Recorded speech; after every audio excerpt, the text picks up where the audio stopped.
You know, I'm often asked by college students, why should I give the first 2 years after graduation to join a church planting team? Or why should I make the go-to commitment? My answer to that question is always based on one verse, a verse that is kind of a life verse for me, Matthew 6:33. Seek first the kingdom of God, Jesus tells us, and then all the rest of these things will be added unto you. You know, there are a lot of factors that weigh in on the decision about where your first job out of college will be. But what Jesus is telling us in Matthew 6:33, I believe, is that the kingdom of God ought to be the most important factor in that decision. You know, college is one of those times when you are setting a trajectory for your future years, when you establish where you're going to go. Regardless of what career field God is going to lead you into, you need to know how to share the gospel and how to disciple others. You need to develop an understanding of your spiritual gifts and what role they play in the local church. And you need to have a vision for what God is doing all over the world. Our society, every business sector, and every corporate workplace desperately needs men and women who know how to live on mission for God where they work.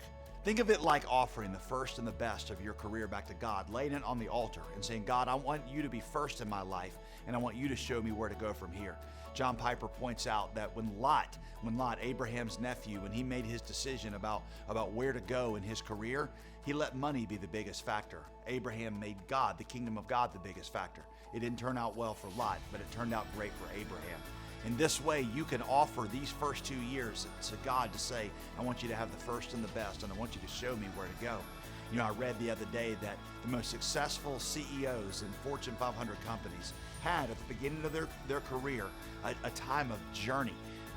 Sometimes it was the Marine Corps, sometimes it was the Peace Corps, but they had that formative time that developed in them the character that gave them the capacity to really succeed later. Well, for the kingdom of God, what better way for you to engage in what God is doing and to discover the gifts that God has given you than taking these first 2 years of your postgraduate life to live intentionally on mission with God. Go-to gives you a season to train in those things. It may feel at first like you're sacrificing because you're not pursuing that internship or you're not jumping right into your career, but think of this as a way of giving God those first fruits. If Jesus is telling us to seek the kingdom first and he'll add in all the other things, then it would seem to me that giving 2 years would never be an unwise choice. I will tell you personally, I made a 2-year commitment after college to go on a church planting team. In my case, it was overseas, and it completely changed the trajectory of my life. Looking back now, I can tell you I am so incredibly grateful for what God taught me during those first 2 years. It was a crucial time in my spiritual development. And if I had the chance to redo this, I would do it exactly the same way. My life is testimony that Matthew 6:33 is true. You see, the reality is that the call to follow Jesus includes a call to leverage your life in his mission. The Great Commission, we say, is not a special suggestion given to an elite few. It's a mandate for every single follower of Jesus. That doesn't mean, of course, that everybody should go into full-time ministry, but it does mean that everybody has a role to play in the kingdom of God. That's why I always say to the students at our church that the question is no longer if you're called. The question is only where and how you were called.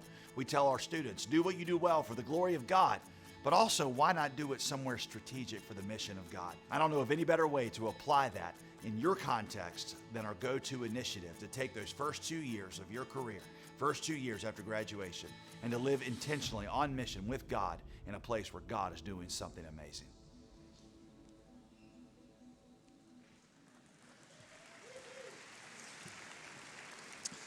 So in the original schedule, that video was supposed to be followed by a panel in which we discussed some of the ins and outs of Go2.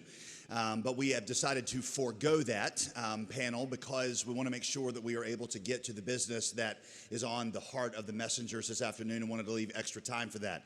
But the transition from that video to the panel was a lot less awkward than a transition from a video of me to me. I just want to acknowledge that. So in the light of the fact that we're going to forego that panel, let me just say this, though, that for the last 3 years, one of the initiatives we've worked on here with all of our college students and our young professionals and also people at different transition points in their life, like going into retirement, your first few years of retirement, we have said, hey, why not give God those 2 years and serve on one of our church plants? As pastor of the Summit Church now for right at 2 decades, I'll tell you that is something that we have championed with our college students and said, look, unless you have heard from God audibly by the time you graduate or turn 30 years old, whichever one comes first, you need to plan on spending your first 2 years on one of our church plants. We say, hey, put your yes on the table and let God put it on the map. You gotta get a job somewhere, so why not get a job in a place where God is doing something strategic with one of our church plants? I say this by simply the grace of God and to try to compel you that this is a vision that we ought to pursue together in the SBC. But I will tell you that we have sent out a total of 1,350 of our members in the last 10 years who have gone for 2 years or more on one of our church plants that have uprooted. And many of those are college students and young professionals as a part of our own Go2 initiative. Can you imagine, brothers and sisters, what would happen in our world and in our nation if we were challenging that generation that has always led in the fastest expansion of the gospel, if we challenge them to take those 2 years and just give it to the mission of God?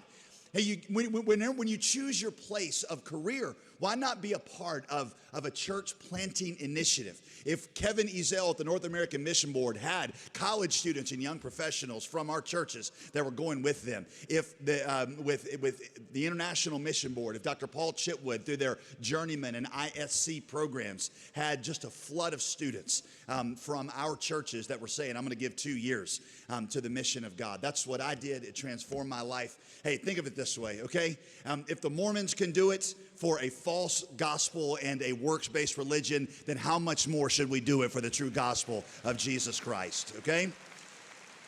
So if you will, jot down go2years.net. Go, G-O, the number 2, years.net. You can see it there on the screen behind me. It's a place that is a portal that, whether you're thinking domestically or internationally, will guide you as a challenge to your students and your young professionals or retirees of how they can be a part. Use those years to be a part of a church plant somewhere that God is doing something amazing.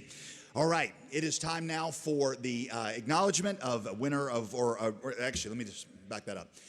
The chair is going to now recognize Don Currents, who is chairman of our